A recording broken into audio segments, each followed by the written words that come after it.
Good afternoon, everyone. Welcome to this Customer Service Witness Testimony Dispensation update for employers, providers and apprentices. My name is Mandy Slaney. I'm the Lead Industry Manager for Business Skills, and I'm joined today by Dominic Green and Veronica Capaldi. The aim of this webinar really is to look at the Witness Testimony Dispensation in more detail and feedback on recent submissions. We've now had several submissions, so we're able to give you feedback on some of the weak areas and some of the strengths that we'd like to share with you today. This is one of many of our webinars within the Business Skills portfolio, with many more planned. Next week, we're hosting a business administration webinar. Please look out for the invite. It should be coming out shortly. And that's really around the closure of SACE and how we can help regarding options for that afterwards. Make sure you're registered for the email updates, because lots of updates regarding changes to documentations, webinars and future events and networks will be shared via that route. Please feel free to type any questions as you go, and we'll stop at appropriate points to answer these questions along the way rather than wait till the end. We are working really closely with IFA and Ofqual and the other EPAOs regarding the dispensation, and that is ongoing. At the moment, the dispensation will carry on, and there was notification last night actually that will carry on until the end of the year. I'd now like to pass over to Dom, who will run through the agenda for today and take over. Thank you, Dom. Thanks, Mandy. Good afternoon, everybody. So the agenda for today is we're going to look at, first of all, supporting our customers before moving on to a brief overview of the customer service EPA at both level 2 and 3. The witness testimony does apply to both levels. We're then going to look at the employer witness testimony before looking at work-based skills, which is going to be hosted by Veronica Capaldi, our lead independent endpoint assessor for customer service. Before moving across to the Q&A, we're briefly going to look at the lessons learned, good practice and weaker areas, like Mandy said, before finishing off with some questions and answers from yourself. So, as you may well be aware already, Ofqual and IFATE have applied the dispensation for the practical observation. It's the component that requires, obviously, a face-to-face assessment with the apprentice. And of course, we're delighted to confirm that the dispensation has been granted for that. And the observation will be replaced with this witness testimony, which is obviously supported as well by the witness testimony Q&A. So the aim of this webinar really is to explain what this now means for endpoint assessment, the process for employers, the providers, and of course the apprentices. Just before we start, we wanted to bring to your attention really the dedicated COVID-19 pages that Mandy mentioned, frequently asked questions page that includes support. On there, it's got all of our latest news, can be accessed by visiting the link on this slide. Just to point out as well that you will get a copy of the slides, and a recording is being made so you can disseminate accordingly to whoever you wish. So at this moment in time, while the dispensation is in place, face-to-face endpoint assessment is currently not offered. This could change, as with anything else really, but we will make you aware of that as soon as that happens. We haven't had any communications from IFATE or Ofqual as of yet with regard to changes and the duration of this dispensation, so it is here until further notice. I just wanted to let you be aware of the supporting information, which can be located at the following links. Again, I don't expect you to jot that down, but you can look at them in your own time when you get a copy of the slide deck. So now let's look at the components for customer service level 2 and 3 very briefly. So as you will probably no doubt be aware, the customer service practitioner at level 2 consists of the showcase with interview, the practical observation and the professional discussion, and of course it's the practical observation which has been replaced by that witness testimony. The customer service specialist at level 3 components are the portfolio-based professional discussion, the work-based project with interview, and the practical observation with Q&A, and again it's the final assessment method there that's been replaced by that witness testimony again. So, gateway requirements and booking and endpoint assessment. Our dedicated endpoint assessment team will support you with the booking via the normal channels.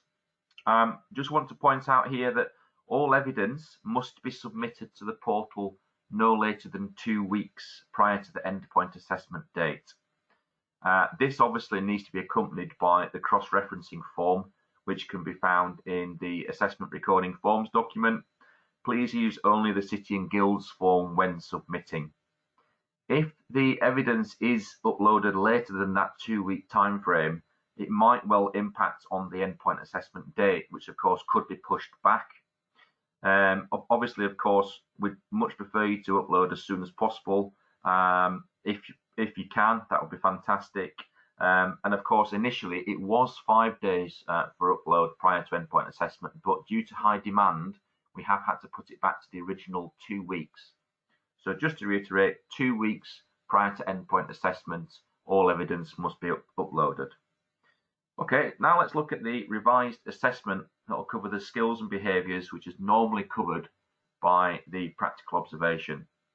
So like I mentioned before, the practical observation will be replaced with an employer witness testimony, which is there to confirm competency against the areas of the standard that are currently covered by the practical observation. So this will be completed by a relevant witness. We'll be looking at who can complete that witness testimony later on. It'll be supported by a witness testimony question and answer assessment. That'll take place between the independent endpoint assessor and the apprentice, and will be based on the examples provided within that employer's witness testimony. So let's have a look at some of the key aspects of that employer witness testimony form, including who can be a witness for the apprentice and what evidence we are asking you to provide. Okay, so just to reiterate, this assessment method is replacing the observation and needs to provide evidence against all the knowledge, skills and behaviours associated to the observation. If the witness testimony cannot be fulfilled by an appropriate witness, the learner may need to be put on a break in learning, so that's something to bear in mind. So first of all, the witness requirements. The witness must state their name, job title, position and relationship to the apprentice.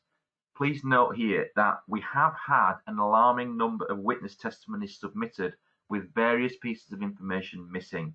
They're often really basic pieces of information, such as relationship to apprentice or the job title, for instance. So please do double check before you submit. We're also seeing dates as well being missed off the examples. They don't need to be down to the actual day that the evidence occurred, but at a minimum, really, the month of these examples occurred needs to be recorded. So the witness must work in a role equivalent to really the first line management of the apprentice or above. So that might be, for instance, a team leader, a line manager, etc. And that witness must have worked with the apprentice for a minimum of 3 months during their apprenticeship. And they must provide work-based examples as to how the apprentice has met the knowledge, skills and behaviours across the standard covered by that practical observation. And the witness must, of course, sign the declaration that the examples they provided are true accounts. So let's now look at section 1 of that witness testimony form. Supporting the employer is really recommended. It's strongly recommended. Employers, for instance, might not have ever written a witness testimony before, and therefore the support and the guidance from the provider would really be well received. We'd expect that provider and the apprentice and the employer to discuss the witness testimony and the possible evidence that is likely to go in, so that really the apprentice is familiar from the start and can offer input. It's to ensure that the employer includes the best examples possible, and that really that the apprentice is fully aware of what to prepare for during that question and answer session, which will happen. So we'd also expect the provider to carry out, in a supportive role, say a question and answer mock session with the apprentice, It'd be really good practice for the provider to compare the criteria, the KSBs, and the witness testimony evidence, and generate questions based on this. Kind of really setting the apprentice up accordingly to give them the best shot. So the apprentice will become more familiar this way with the witness testimony evidence that's been submitted, and they'll hopefully get used to really the assessor probing further. And also please remember that the aim of the question and answer session is to clarify any aspects of the examples they are unsure about, and to authenticate the examples which has been included in that witness testimony. I can't stress enough, it's not to be used to fill any gaps that are not in that witness testimony. So if the witness testimony is completed by the employer, does not cover all those KSBs associated to the observation, that might be a disadvantage to the learner, and in all intents and purposes it might lead to a fail. So the support of the provider here is really, really vital. It's therefore really the provider's responsibility to make sure that they've checked the witness testimony meets the required criteria for the observation. Where we have seen really strong submissions and good practice demonstrated, it's been evident that the provider really has done a quality check, has IQA'd the witness testimony, and has clearly mapped it against a standard prior to it being submitted. So we can't stress enough really the importance of the witness testimony covering all of the pass and the distinction criteria, and obviously that would make that Q&A session an awful lot easier for the apprentice. Okay, so now let's look at what the witnessed requirements are. As you can see, the witness will complete the top section of this document with all the relevant information. So obviously apprentice name, witness name, organisation name, etc. The job title and the relationship to the apprentice. And this is what sometimes has been missed off these submissions, the job title or the relationship to the apprentice. So please ensure it is filled in properly. Let's look at the main body then of that recording form and the information that the witness is required to give. Per module, which is covered by the practical observation, audio or written format. So that's something to remember. It would provide the opportunity for examples to map holistically across multiple modules across the standard where possible. However, we've got to note here that don't go for the holistic approach where it's starting to dilute the evidence. So really good evidence should be holistically mapped across where possible, but don't let it be a detrimental impact on that witness testimony. So there's no word count requirements at all or restrictions.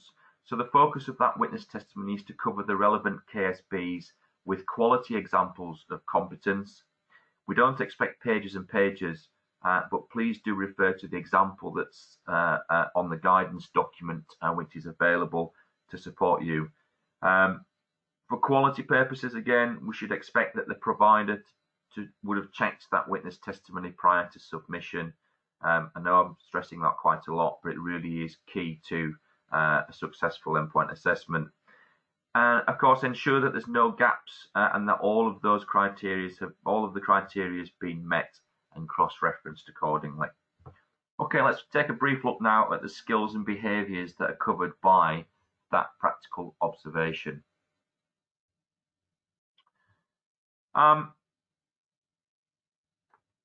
So you must, providing an audio witness testimony, sorry, we're just going to look at audio witness testimony first. You must ensure that the recording includes the date, the witness's name, the position and relationship to the apprentice at the start of the recording, just as if you were doing a written witness testimony.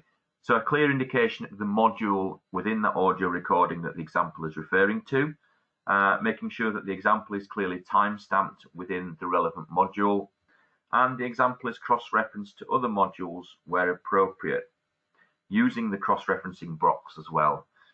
We have had audio examples submitted which have been of very poor sound quality. So please do ensure that the environment really that the audio is recorded in is free from noise or distractions. We don't want to be disadvantaging the learner because we can't hear what's being said. Okay, we're just going to stop there for a minute.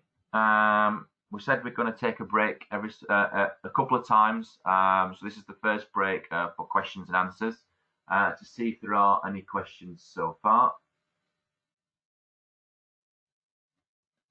Okay, it doesn't look like it, but bear with me. Okay, I have a couple of questions here. Okay, if the if they are in a position of responsibility for the apprentice, then is it okay for the witness testimony to be completed on a DVR with all of the sections on the document completed? David, not quite sure what you mean there. Do you mean video recording? Digital video recording, I presume?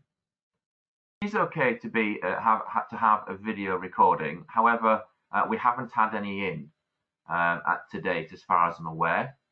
But if you think that would be an appropriate method to record the witness testimony, that's fine. You just got to bear in mind that the video recording must be accessible by the independent endpoint assessor to access. So if it's going to be an MP4 format, that's absolutely fine. It would naturally open in something like Windows Media Player. So we'd really ask that if it is a video recording, that it's done in MP4 format for ease of viewing, really. Another question, is there a form to send to the employer? There's a recording form document, and there's a guidance document as well, which you can send to the employer. Yes, those are found on our website under the Documents tab. Julie says, do you have any timescale on when the observations will be carried out again as people start to get back to work where apprentices and employers would prefer to take this option? At the moment, Julie, we don't. We are in the hands of IFATES and Ofqual, but as soon as we do hear anything, we will obviously put on our website and put out a focus alert to ensure that you're aware of it. So please make sure that you are signed up for those focus alerts. But as soon as we hear anything, we will put that out. Okay, just looking at a few more.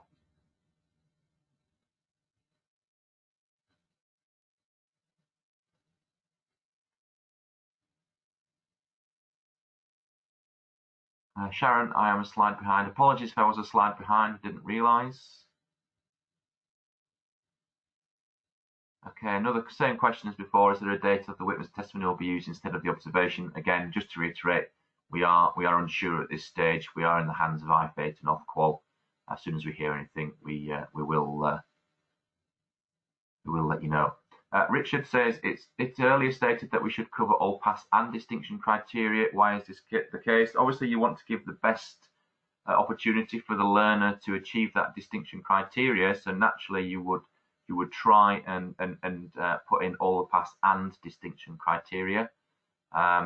You are putting in the best examples of the learner, and so you obviously are trying to reach that distinction criteria.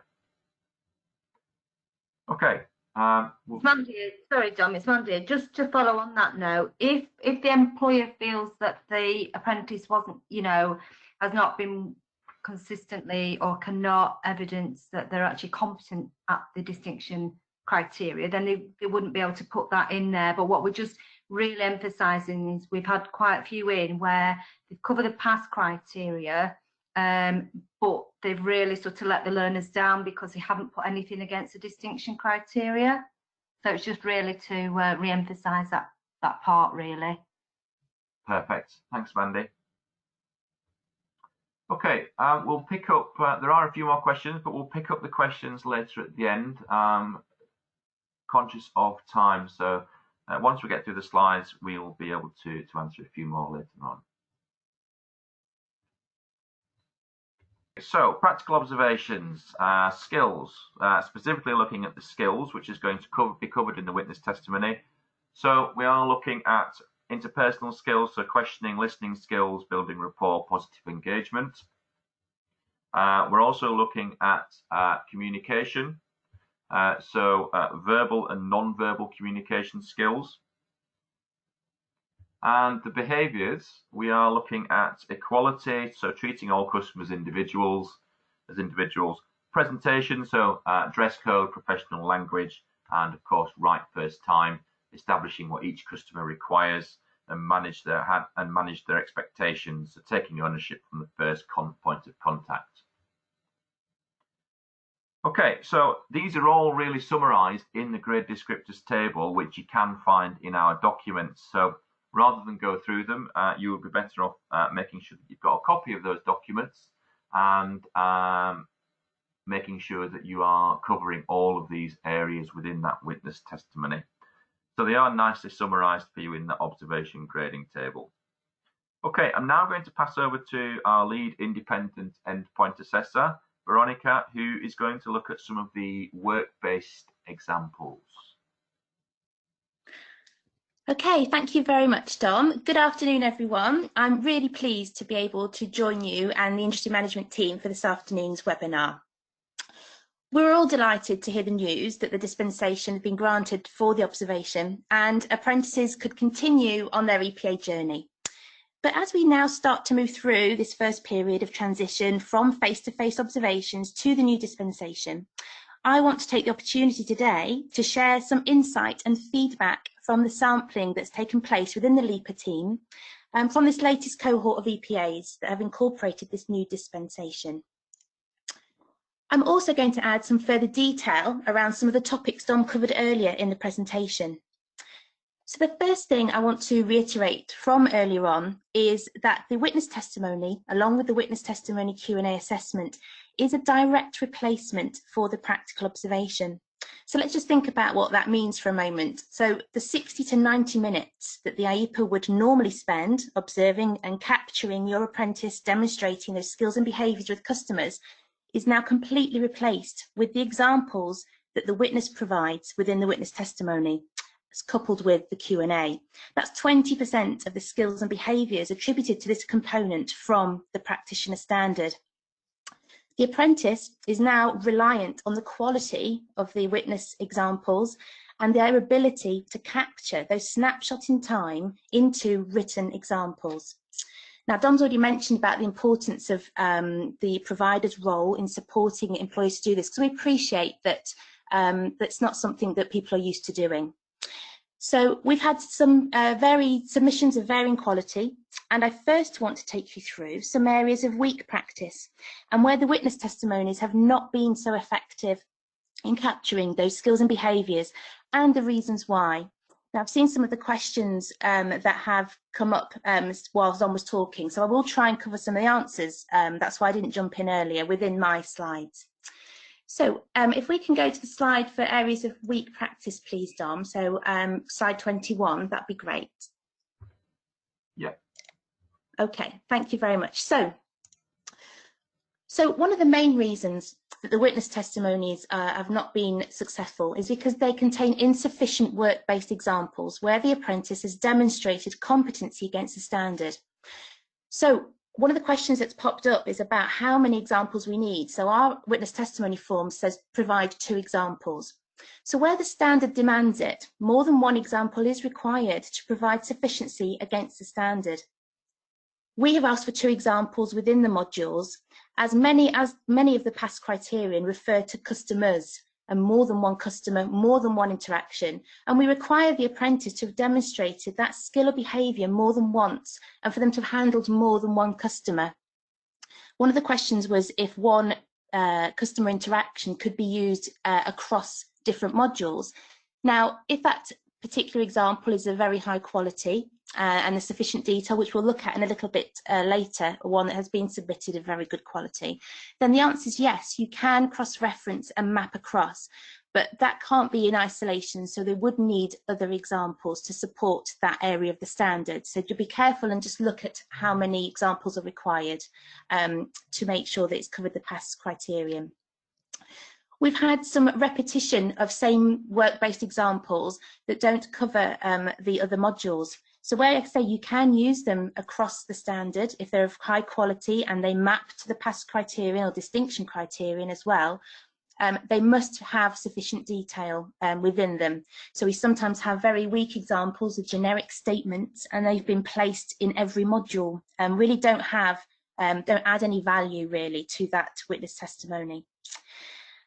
The generic examples that don't provide specific detail. So a classic one that we find and that we are having to question the apprentice about during the Q&A assessment is the equality module. So one particular one that stands out to me is about how the apprentice behaves in a way that upholds the core values and service culture of the organisation. So we have sort of very generic statements saying that the apprentice consistently upholds the core values when dealing with her customers, and she does this on a daily basis. Okay, so this is something that she does regularly, so there's consistency over time. But how does she do that? So one of the ones that we'll show you later on, and the successful witness testimonies, particularly for this module, are where the witness has actually told us what those core values are. And what is the service culture? Just a brief explanation, and then specific detail of how they actually upheld those core values with that interaction with that customer. That's the kind of granular level of detail that we need, because that's what the AIPA would have been looking for during their observation. We've also found that there has been missed opportunities to cross-reference and map examples across other modules. So the opposite really, where we've had really good examples, but they've not been cross-referenced.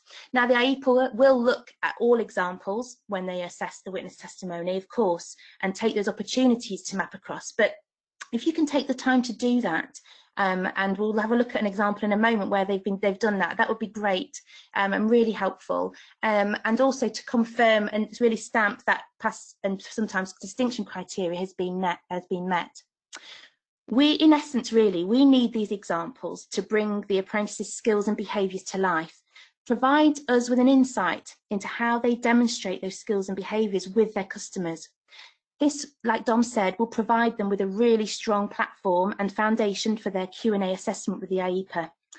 The AIPA will be using that Q&A assessment, which is a maximum of 30 minutes, to validate and authenticate the examples within the witness testimony. It will not be used to cover large gaps in the standard that have not been covered by the witness testimony.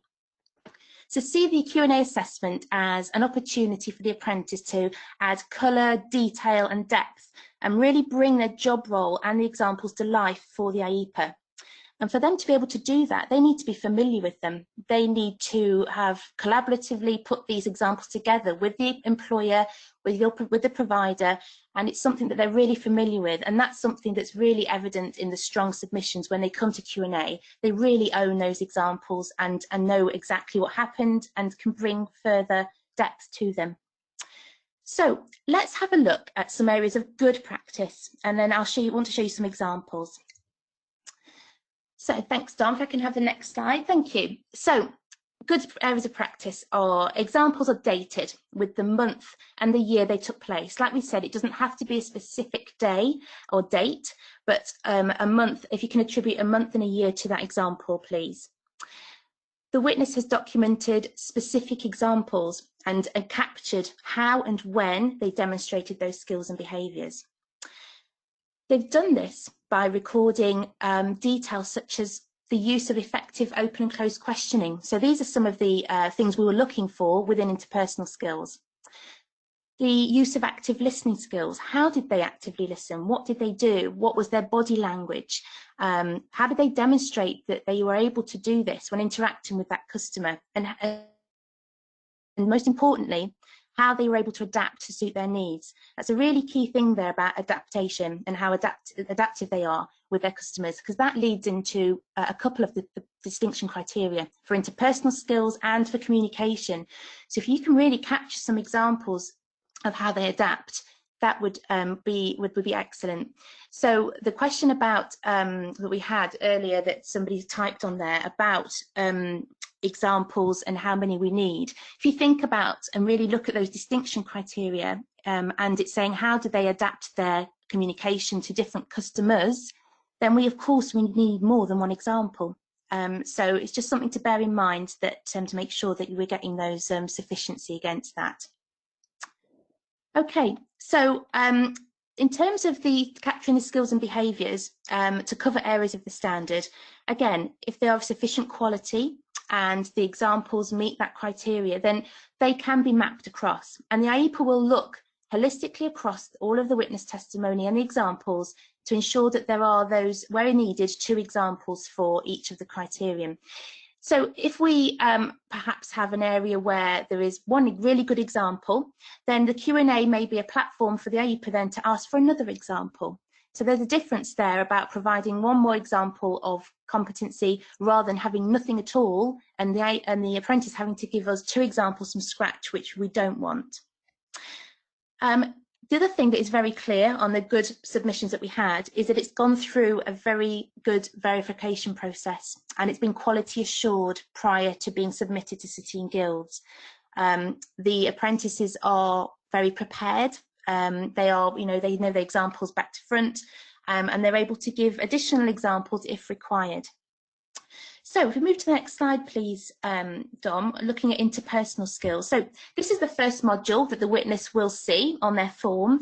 And I think I've picked this module because it's the component that offers a lot of scope and breadth in terms of pass and distinction criteria that can be captured within the examples. So I don't expect you to all be able to read this while I'm talking, because it's quite detailed, and of course you will get a copy of these slides, and we will provide details of this exemplar. But this is an example from a real submission from an apprentice that I verified, and you can see that the witness has effectively captured the spirit and essence of this apprentice's ability to handle customers. I think you'll agree, this example, it successfully brought that particular situation to life for us. The witness has referred to the questions that were asked, the body language that they displayed, how this apprentice worked towards meeting her customers' needs and expectations. So reading this, and in context of the whole witness testimony, I could actually see this apprentice in the airport with a busy queue of customers waiting to get on a plane, and it really brought the example to life, and it gave this apprentice a brilliant platform for her Q&A assessment. The IEPA was able to probe further into the examples. She'd already reached really distinction level from the witness testimony that was submitted, so the Q&A assessment was really about her bringing some further richness to these examples. And of course it's appropriately dated, and if we move to the next slide, please, Dom. These are the other areas of the standard and the different modules that the witness had cross-reference to across the standard, because it was of such high quality. Now, this example, as you see, has been cross-referenced to 4 other areas of the standard, but that doesn't mean that those 4 areas are all now covered. So as we go on to the next slide, this was the second example that was submitted for the same module for interpersonal skills. But as you can see, this went into further depth. So this gave us that extra about how she adapted to different customers, how she was able to demonstrate that she was able to deal with these customers under the current equality law, and she was able to demonstrate that. So this example, if we go on to the next slide, Dom, is also referenced across those other 4 again as well. So as you can see, these 2 super examples already provided 2 examples across the other areas of the standard. Now, they provided 2 examples across all modules in this particular instance, so it was a really rich witness testimony. But I just wanted to give you a snapshot of the kind of detail which is what we're asked for about what does a good one look like, what is it you're after. So the reason I wanted to bring you these 2 particular ones that stood out to me recently, so you can see the kind of detail that we need. So if you can go on to the next slide for me, please, Dom. So I just wanted to go through the interpersonal skills, the pass criteria. Now, somebody mentioned earlier whether do we need to cover the distinction criteria. Well, obviously it's graded a pass or a distinction, but if they do demonstrate that level of competency on, consistently, and you're able to evidence that with some examples, then please do give them the best chance and put them in. The IEPA will probe further into those examples to make sure that they are authentic and valid, but please do that. So breaking this module down, I say use this as an example because there is lots of scope and it's quite a wide module and covers really nicely into some of the other areas. So it's about how they engage with customers in a positive manner, their ability to work with customers. And remember, customers also is internal as well as external when we're looking at the observation criteria. And their willingness to work with others. So not just with their customers, but maybe in terms of how they support their customers using their knowledge and skills and behaviours from their other colleagues as well. So it's about their skills working internally and externally too. We can go on to the next slide, please, Dom. So the 3 of the 5 distinction criteria are attributed to this module, which is why I wanted to really home in on it this afternoon. So as we can see, 1.1 there is about ability to adapt interpersonal skills when meeting the needs and expectation of different customers. So that's the answer to that question there. Yes, we do need more than one example to reach this distinction criterion and how they did that. So about balancing the needs and expectations, how did they balance what their customer needed and wanted with that of the organisation?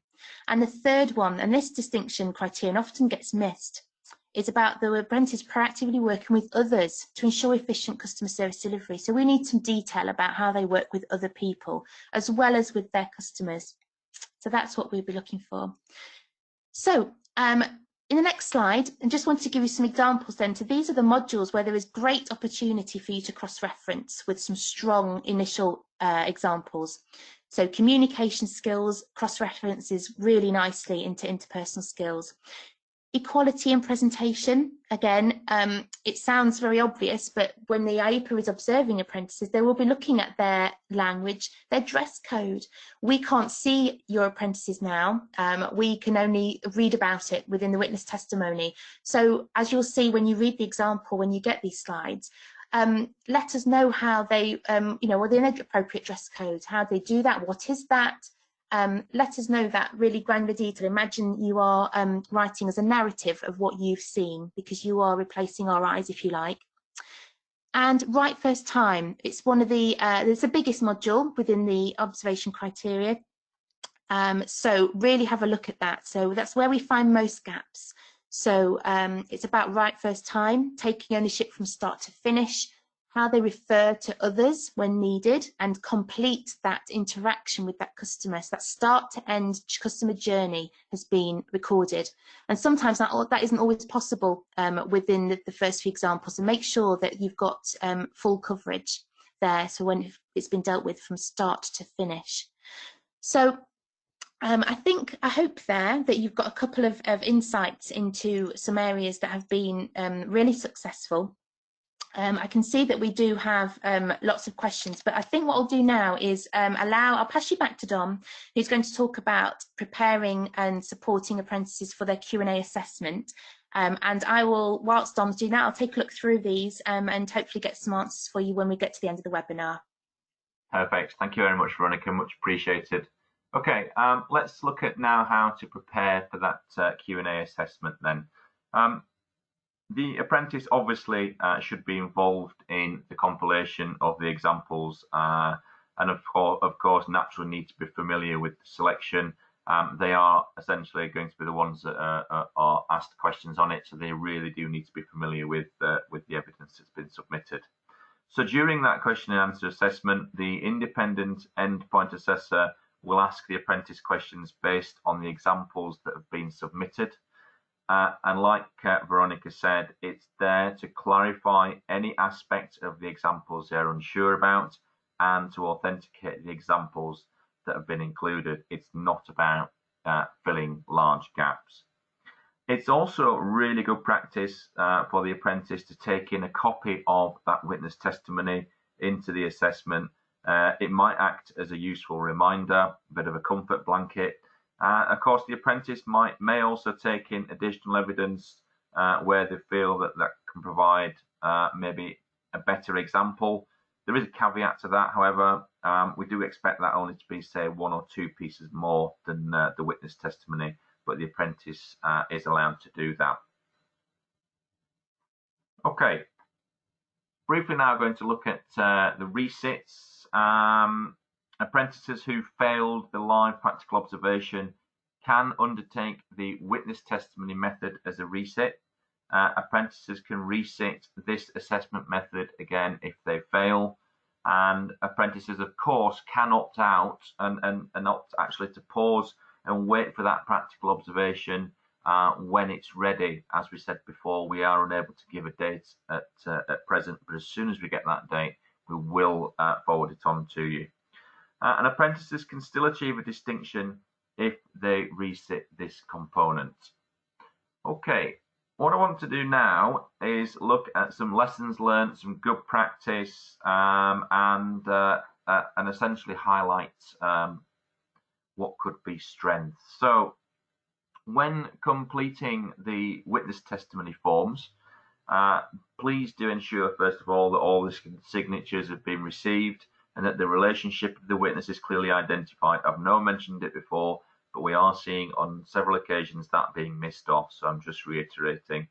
And of course, just to reiterate as well that the dates of when the evidence took place must be added, remembering that it's not the day necessarily, it's the month and the year that it happened.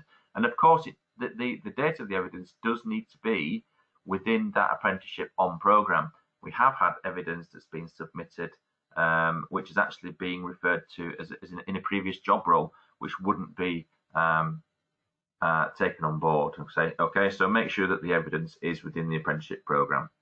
It's also imperative that the provider checks that witness testimony prior to submission for both quality and to ensure that the cross-referencing has been completed. I know it's a witness testimony, but obviously really good practice to get the apprentice, the employer, and the provider involved from the off.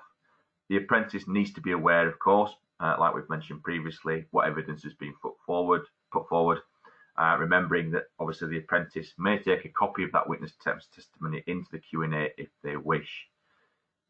We've got to remember that the witness testimony is a standalone component, so it's insufficient to rely on evidence simply submitted in the portfolio. We really don't want to see a lift and shift where possible from, say, observations in the portfolio into the witness testimony. If you're struggling for evidence, then it's a last resort, but we really need to see the best. So the witness testimony should highlight the best examples from that learner and don't do a lift and shift from the portfolio. So as Veronica mentioned previously, actually, some of the witness testimonies seen so far, some of the poor or weak examples have been too generic and not really specific enough. We do appreciate that holistic approach should be used where possible, like I mentioned previously, but it shouldn't dilute that evidence, and ensuring that the examples used are detailed, and where possible cross-reference, of course, to that other criteria. We must also remember that the Q&A session is only there to validate the evidence and to authenticate it. It's not used as a method of filling gaps. I've mentioned it before, but I really need to stress that again. It's why we must ensure that all the criteria is being cross-referenced prior to submission. The Q&A will not fill in the blanks. Audio recordings, like we said recently, must be conducted in a room which is quiet, free from distraction. If the recording is too quiet, it might be detrimental to the learner. We've got to remember that Q&A also has a time constraint attached to it, 30 minutes, like Veronica said. Therefore, once that allocated time is up, the Q&A must be stopped regardless of where the learner's at. So if the evidence is difficult to understand and authenticate, then we really are being detrimental to that learner, and it may impact on the time where normally the IEPA, independent endpoint assessor, will be looking to probe further to try and upskill. So the witness testimony dispensation is in place until further notice, like we've mentioned. Once it's withdrawn, we'll notify you immediately. And when completing the witness testimony, please do use our City and Guilds witness testimony paperwork to submit the evidence on. And that can be located on our website under the Documents tab. So if you went onto the relevant standard, Customer Service Practitioner or Customer Service Specialist, and then went onto the Documents tab, you can download them from there. And finally, once again, just to reiterate really, it's imperative that the witness testimony covers all the pass and distinction criteria like Veronica said, we need to give the opportunity to that learner to achieve the highest grade possible. So if it's not down in that witness testimony, it's going to be really difficult for the learner to achieve that distinction grade. Okay, let's briefly look at some small amendments that have been made that you need to be aware of. The customer service specialist witness testimony guidance document's now been updated. We've listened to customer feedback. We've made amendments accordingly. Please do ensure that you're working from the latest versions of all our support resources. The most up-to-date EPA recording forms pack, the EPA assessment pack, and the employer witness testimony guidance document for the customer service specialist standard was uploaded on the 9th of July. So if you haven't downloaded since the 9th of July, you're not using the most up-to-date documents for customer service specialist. For the customer service practitioner, the video which sits on our website, which Veronica did, that's been amended. So we mentioned previously we gave a lead time for uploading evidence of 5 days. Due to such high demand and take-up of the witness testimony as a dispensation, it's reverted back to the 2-week time frame, the 10 working days, which was aligned to what it was prior to the dispensation being allocated. So please do remember it's now up to back up to 2 weeks prior to endpoint assessment happening. All evidence must be uploaded, but if possible, please do upload it as soon as possible after Gateway. So before we move on to the final Q&A, which Veronica is looking at now, I just wanted to take the opportunity really to ask our listeners now on the webinar about how City and Guilds can support you further. So what I want you to do is just take a minute. If you are running any other qualifications, apprenticeship standards, etc., with City and Guilds, please take a minute to type into the question box about any further support you require, whether or not you would benefit from something like a business administration webinar. So actually we are doing one next week, for instance, about business administration level 2 from the SACE frameworks and options which are available afterwards. We're looking to prepare a customer service specialist one just after summer, around September time.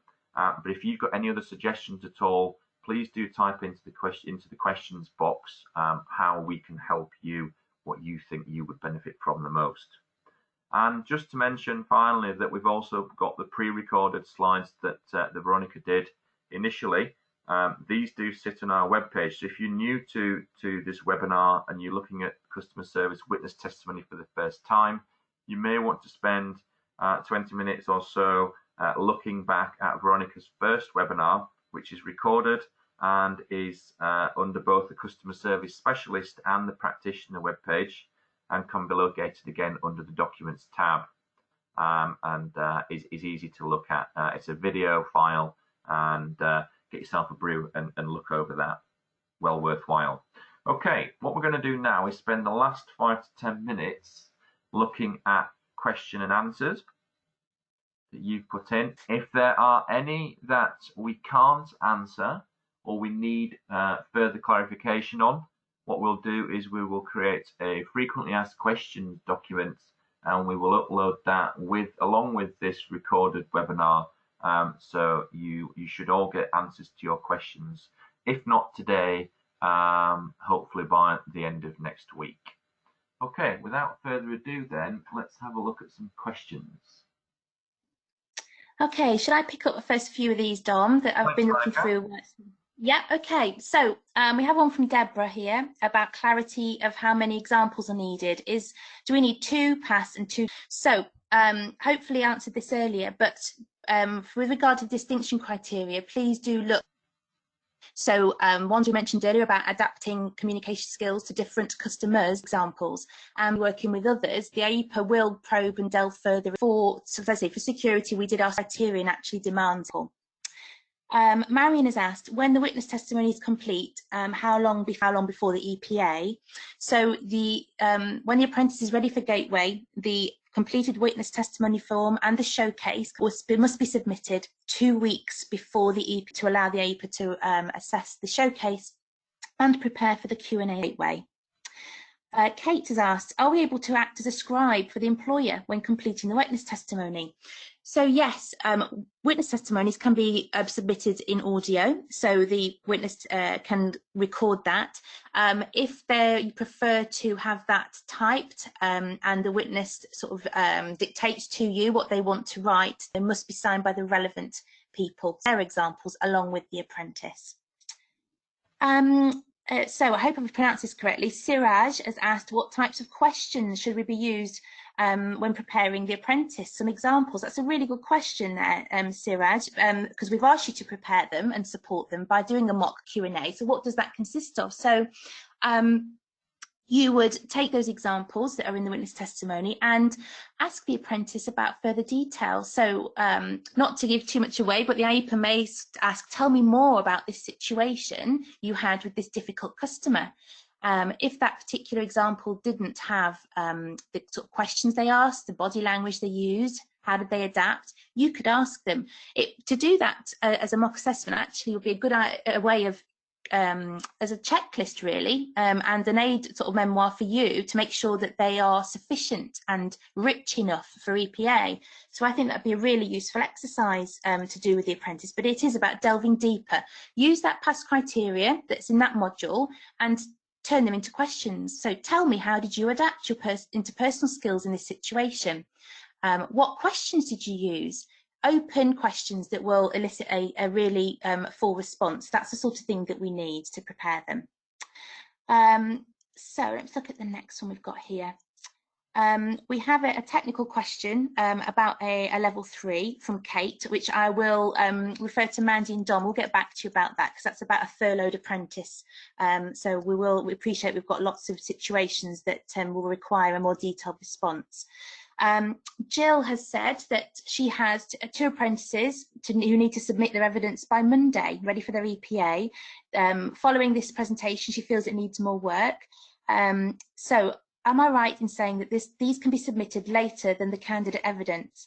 So if you have an imminent EPA and following today you feel it needs more preparation, which is not a bad thing, we're pleased that you recognise that, to give them the best chance, then we do need it 2 weeks before, please, Jill, at the same time as the showcase. So we have had instances where apprentices have been put forward for EPA to go through Gateway, uploaded the showcase, but the witness testimony hasn't arrived or hasn't been submitted.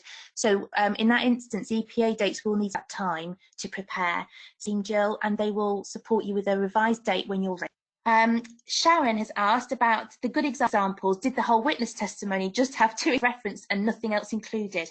So good question, Sharon. Although they were fantastic examples, no, they were for interpersonal skills. I just wanted to show you how much it mapped to other areas of the standard. But when you look at this in more detail later, Sharon, you'll see that obviously not all past criteria from equality presentation right first time was covered.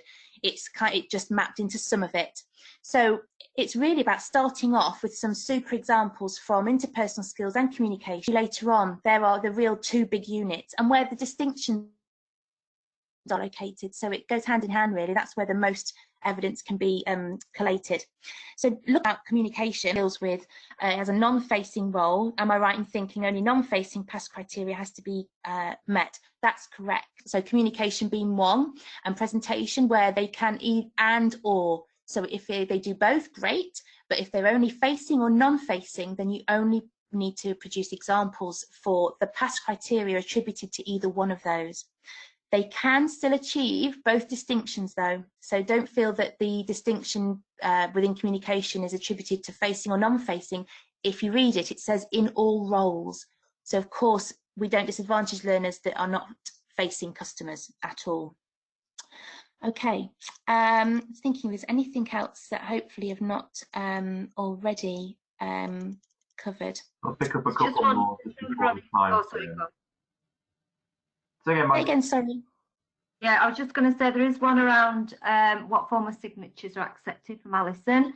If we cannot obtain a wet signature, absolutely, we're facing that quite a lot at the moment. If you actually go to the link of the COVID support on our website, there's actually guidance around signatures on there, and it's the same whether it's for the declaration or the witness testimony. It gives you clear guidance around, you know, what you need to do on that section. So I hope that helps.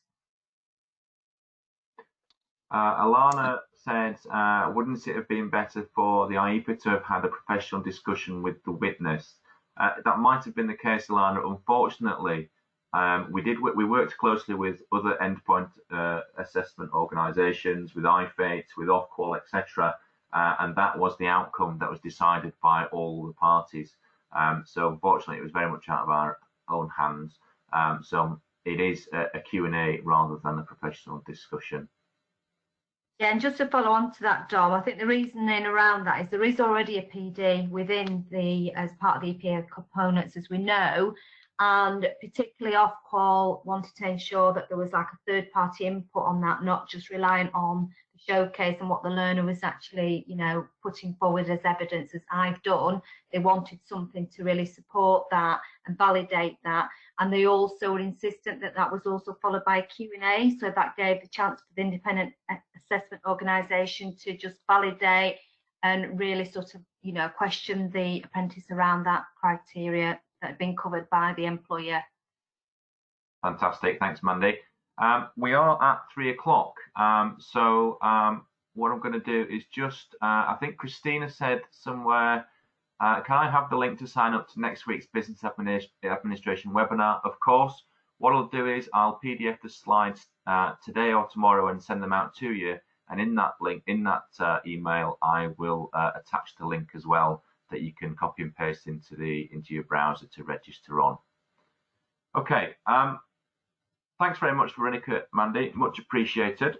As always, if you do require further help or support, please don't hesitate to contact myself or centre support, and the details are on the screen there. So you've got an email address, centresupport@cityandgales.com, and a telephone number. Please do be aware that if you do make that telephone call, it will cost you 7 pence per minute.